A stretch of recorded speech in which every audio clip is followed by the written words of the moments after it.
நவீன் வயது 29. கபடி விளையாட்டில் தனது திறமையால் பலரின் பாராட்டை பெற்ற இளைஞன். உயரமான உடல், தன்னம்பிக்கை நிறைந்த பார்வை, எப்போதும் சிரித்து கொண்டிருக்கும் முகம், இவை அனைத்தும் அவனை மற்றவர்களிடமிருந்து தனித்துவமாக காட்டின. பத்மா வயது 36. வெற்றிகரமான தொழிலதிபர். சென்னையில் பல நிறுவனங்களை நடத்தி வந்தாள். பணம், புகழ், மரியாதை என எல்லாம் இருந்தாலும் அவளது வாழ்க்கையில் ஒரு விஷயம் மட்டும் குறைவாக இருந்தது.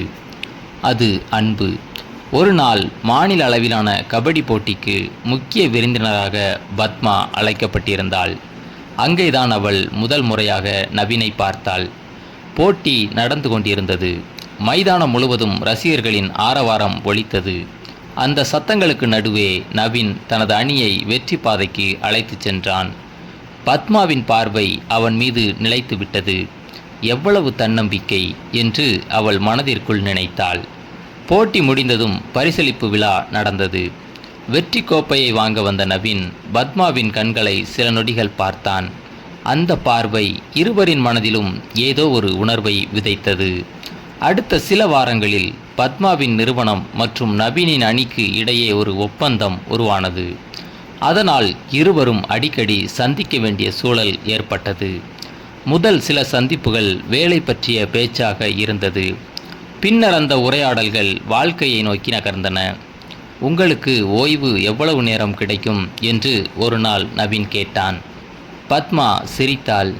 அது என்னவென்று கூட சில நேரங்களில் மறந்து விடுகிறேன். அப்படியென்றால் நீங்கள் வாழ்க்கையை அனுபவிக்கவே இல்லையே? நீங்கள் அனுபவித்தீர்களா என்று நண்பர்களுடன் சிரிப்பேன். கடற்கரைக்கு செல்வேன். சூரிய உதயத்தை பார்ப்பேன். அதுதான் வாழ்க்கை. அந்த பதில் பத்மாவை யோசிக்க வைத்தது.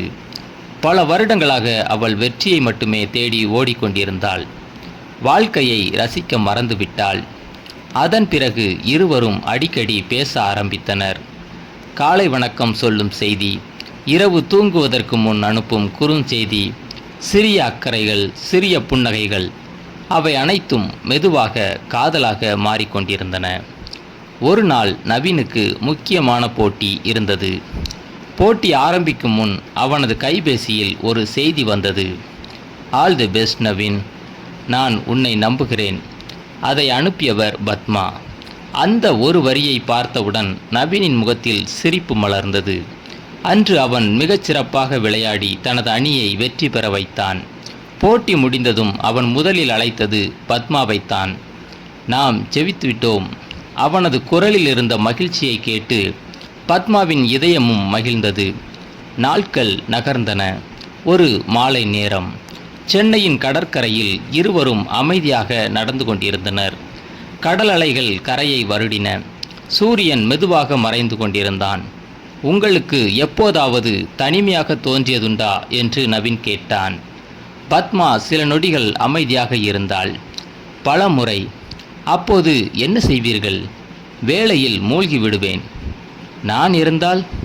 பத்மா அவனை திரும்பி பார்த்தாள். நவீனின் கண்களில் நேர்மை இருந்தது. அவள் இதயம் வேகமாக துடிக்க ஆரம்பித்தது. நீ இருந்தால் ஒருவேளை நான் தனிமையாக உணரவே மாட்டேன். நவீனின் முகத்தில் மெதுவாக புன்னகை மலர்ந்தது. அந்த இரவு இருவரும் வீடு திரும்பிய பிறகும் ஒருவரையொருவர் நினைத்து கொண்டே இருந்தனர். பத்மாவிற்கு தூக்கம் வரவில்லை. அவளது மனதில் நவீனின் சிரிப்பு மட்டும் மீண்டும் மீண்டும் தோன்றியது. மறுபக்கம் நவீனும் அதே நிலையில் இருந்தான். அவன் தனது கைபேசியில் பத்மாவின் புகைப்படத்தை பார்த்து கொண்டிருந்தான். நான் அவளை காதலிக்கிறேன் என்று அவன் மனதிற்குள் ஒப்புக்கொண்டான். ஆனால் உடனே மற்றொரு எண்ணம் வந்தது. அவள் என்னை விட வயதில் பெரியவர். அதே சந்தேகம் பத்மாவின் மனதிலும் இருந்தது. இருவரும் காதலித்தார்கள். ஆனால் யாரும் அதை சொல்ல துணியவில்லை. அவர்களின் இதயங்கள் ஒரே உணர்வில் இருந்தாலும் வார்த்தைகள் மட்டும் இன்னும் வெளிவரவில்லை. கடற்கரையில் நடந்த அந்த மாலை சந்திப்பிற்கு பிறகு நவீனும் பத்மாவும் ஒருவரையொருவர் இன்னும் அதிகமாக நினைக்கத் தொடங்கினர். பேசாமல் இருந்தாலும் மனதில் ஒருவரின் நினைவு மற்றொருவரை விட்டு விலகவில்லை. ஒரு நாள் மாலை நவீன் பத்மாவை ஒரு அமைதியான கடற்கரை உணவகத்திற்கு அழைத்தான். சூரியன் மறையும் நேரம். கடலின் சத்தம் மட்டுமே அவர்களிடையே கேட்டுக்கொண்டிருந்தது. சில நிமிடங்கள் அமைதியாக இருந்த பிறகு நவீன் மெதுவாக பேச ஆரம்பித்தான். பத்மா, நான் உங்களிடம் ஒரு விஷயம் சொல்ல வேண்டும். சொல்லுங்கள் நவீன். நான் உங்களை சந்தித்த நாளிலிருந்து என் வாழ்க்கை மாறிவிட்டது. உங்களுடன் பேசாத ஒரு நாளும் எனக்கு முழுமையான நாளாக தெரியவில்லை. உங்களுடைய சிரிப்பு, அக்கறை, தைரியம் எல்லாமே எனக்கு மிகவும் பிடிக்கும். நான் உங்களை காதலிக்கிறேன். அந்த வார்த்தைகளை கேட்ட பத்மாவின் கண்கள் நனைந்தன. அவளும் இதையே பல மாதங்களாக மனதில் வைத்திருந்தாள். நவீன், நானும் உங்களை காதலிக்கிறேன். ஆனால் வயது வித்தியாசம் பற்றி நான் பயந்தேன். நவீன் சிரித்தான். காதலுக்கு வயது முக்கியமில்லை, நம்முடைய மனசு முக்கியம். அந்த தருணத்தில் பத்மாவின் எல்லா பயங்களும் சில வாரங்களுக்கு பிறகு அவர்கள் தங்கள் குடும்பங்களிடம் இந்த காதலை பற்றி கூறினர். ஆரம்பத்தில் சில எதிர்ப்புகள் வந்தன. அவள் வயதில் பெரியவள், மக்கள் என்ன சொல்வார்கள் என்ற கேள்விகள் எழுந்தன. ஆனால் நவீனும் பத்மாவும் தங்கள் முடிவில் உறுதியாக இருந்தனர். நாங்கள் ஒருவரை ஒருவர் மதிக்கிறோம், புரிந்து கொள்கிறோம், அதுவே எங்களுக்கு முக்கியம் என்று அவர்கள் குடும்பத்தினரிடம் கூறினர். இறுதியில் அவர்களின் நேர்மையான அன்பை பார்த்து குடும்பத்தினரும் சம்மதித்தனர்.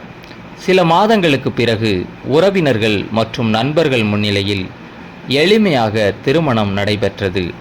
திருமண நாளில் பத்மா மணமகள் அலங்காரத்தில் மிகவும் அழகாக இருந்தாள். நவீனின் கண்கள் அவளை விட்டு விலகவில்லை. மங்கள நான் கட்டப்பட்ட அந்த நொடியில் இருவரின் கண்களிலும் மகிழ்ச்சி கண்ணீர் தெரிந்தது. பல வருடங்களாக தேடிய மகிழ்ச்சி அந்த நாளில் அவர்களுக்கு கிடைத்தது. திருமணத்திற்கு பிறகு பத்மா தனது தொழிலை தொடர்ந்து கவனித்தாள். நவீனும் கபடி போட்டிகளில் வெற்றிகளை குவித்தான். ஒவ்வொரு வெற்றிக்கு பின்னாலும் பத்மாவின் ஊக்கமும் அன்பும் இருந்தது. ஒவ்வொரு சவாலுக்கு பின்னாலும் நவீனின் ஆதரவும் நம்பிக்கையும் இருந்தது. மாலை நேரங்களில் இருவரும் சேர்ந்து கடற்கரையில் நடப்பார்கள். வாழ்க்கையின் சிறிய மகிழ்ச்சிகளை ரசிப்பார்கள். அந்த நாள், நான் உங்களிடம் ஒரு காதலை சொல்லாமல் இருந்திருந்தால் என்று ஒரு நாள் நவீன் கேட்டான். பத்மா சிரித்தாள். அப்படியென்றால் என் வாழ்க்கையில் மிக அழகான அத்தியாயம் தொடங்காமலேயே போயிருக்கும். நவீன் அவளது கையை பிடித்தான். கடல் அலைகள் கரையை வருடி கொண்டிருந்தன. மறையும் சூரியனை பார்த்தபடி அவர்கள் ஒருவரின் தோளில் ஒருவர் சாய்ந்து அமர்ந்திருந்தனர். வயதை தாண்டி, சமூகத்தின் கருத்துக்களை தாண்டி உண்மையான அன்பால் இணைந்த இரண்டு இதயங்கள். அவர்களின் காதல் காலம் கடந்தும் அழியாத ஒரு இனிய நினைவாக தொடர்ந்தது. இந்த ஸ்டோரி உங்களுக்கு பிடிச்சிருந்தா லைக் பண்ணுங்கள், கமெண்ட் பண்ணுங்கள். நம்ம சேனலை இதுவரைக்கும் சப்ஸ்கிரைப் பண்ணாமல் இருக்கிறவங்க கண்டிப்பாக நம்ம சேனலை சப்ஸ்கிரைப் பண்ணுங்கள்.